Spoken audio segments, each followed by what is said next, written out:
Hello friends, इस video में हम लोग एटमॉस्फेयर का जो लेयर है उसके बारे में पढ़ेंगे। इससे पहले 2 वीडियो मैंने अपलोड किया है, उसमें हम लोगों ने देखा था।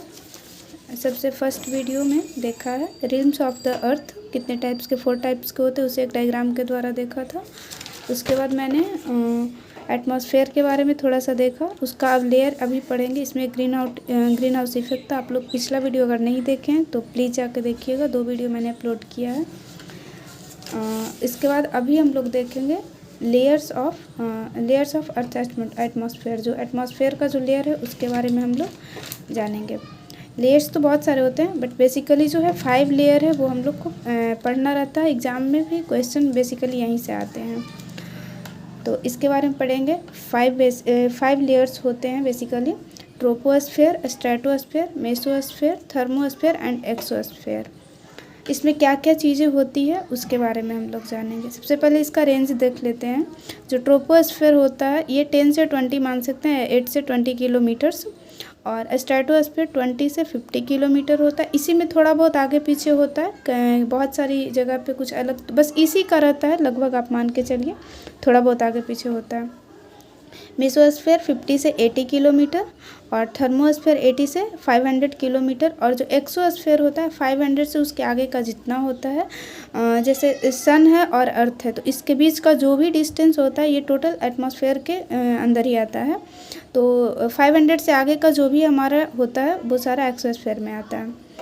तो ट्रोपोस्फेयर में क्या क्या चीज़ें होती है? ट्रोपोस्फेयर में जैसे हम लोग जो ब्रीदिंग करते हैं, लिविंग थिंग्स में जो एनिमल्स होते हैं जो ब्रीदिंग करते हैं, तो हम लोग को ब्रीदिंग का जो एयर आता है वो ट्रोपोस्फेयर वाला एयर आता है, ऑक्सीजन जो हम लोग लेते हैं। और जो वेदर चेंज होता है, जैसे रेन हो गया, क्लाउड का बनना, बारिश का होना, बिजली चमकना, ये सारी चीज़ें ट्रोपोस्फेयर में होती है।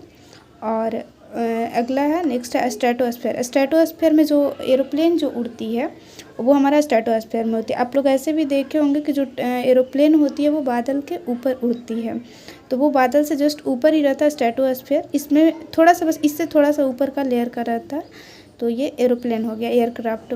इसके बाद ओजोन लेयर। स्ट्रेटोस्फेयर में ही ओजोन लेयर आता है। जो ओजोन लेयर क्या होती है, ये हमें अल्ट्रा वायलेट, जैसे कि जो सनलाइट जो आता है उसमें बहुत सारी ऐसी भी रेज होते हैं जो हमारे लिए हार्मफुल होती है। तो ये जो ओजोन लेयर है, तो ओजोन लेयर क्या करती है, हार्मफुल जो रेज होते हैं उसे वो रोकती है, यहीं पे वो एब्जॉर्ब कर लेती है, अर्थ पे उसे नहीं आने देती। अल्ट्रा वायलेट रे या जो भी हार्मफुल जो होते हैं रेज, उससे हमें बहुत सारी बीमारियां होती हैं। अल्ट्रा वायलेट रे जो बेसिकली मुख्यतः माना जाता है, मेन जो होता है, उससे स्किन कैंसर होता है। मेसोस्फेयर में क्या होता है, जैसे स्पेस से बहुत सारे मटेरियल्स आते हैं, बहुत सारी, जैसे पत्थर का टुकड़ा हो गया या कोई भी डेब्रिस भी उसको बोलते हैं, तो ये सब चीज़ें जो आती है, तो मेसोस्फेयर अगर वो डायरेक्ट पृथ्वी पे हमारे आ जाए तो बहुत सारी कुछ भी हो सकता है, कहीं भी जान माल की हानि हो सकती है, तबाही आ सकती है। तो ये जो मेसोस्फेयर है वो क्या करता है, उसे यहीं पे जला करके ख़त्म कर देता है, तो वो अर्थ पे नहीं आ पाती, मीटर्स को जला देता है मेसोस्फेयर जो लेयर है।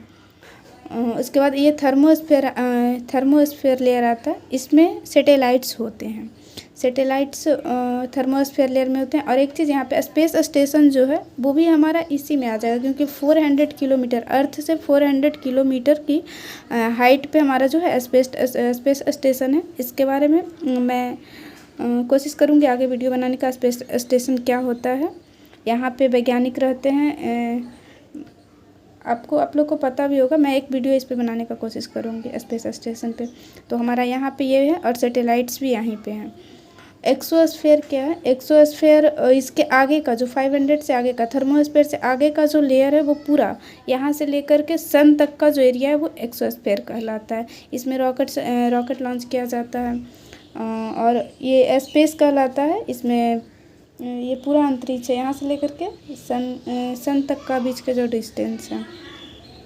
तो ये रहा हमारा 5 लेयर्स। अब इसमें एक टेम्परेचर वाली चीज़ आती है, उसे भी मैं एक फिगर के ग्राफ में बनाई हूँ, उसके द्वारा मैं आप लोग को समझाने का प्रयास करती हूँ।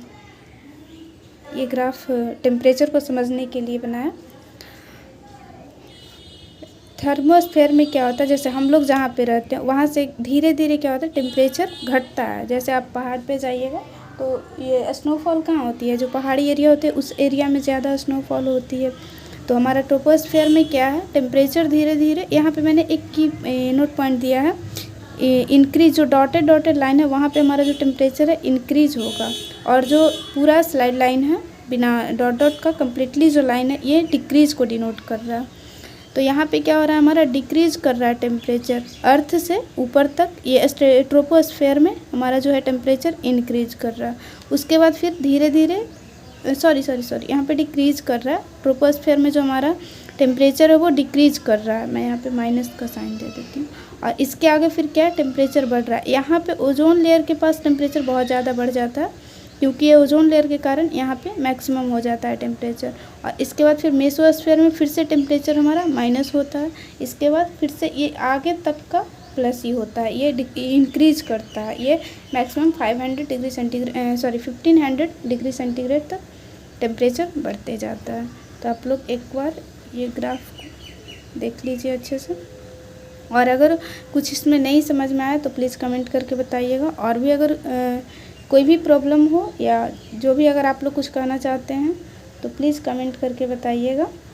और प्लीज़ मुझे सपोर्ट कीजिए, नए चैनल को लाइक एंड सब्सक्राइब कीजिए। Thank you for watching this video. Thank you so much.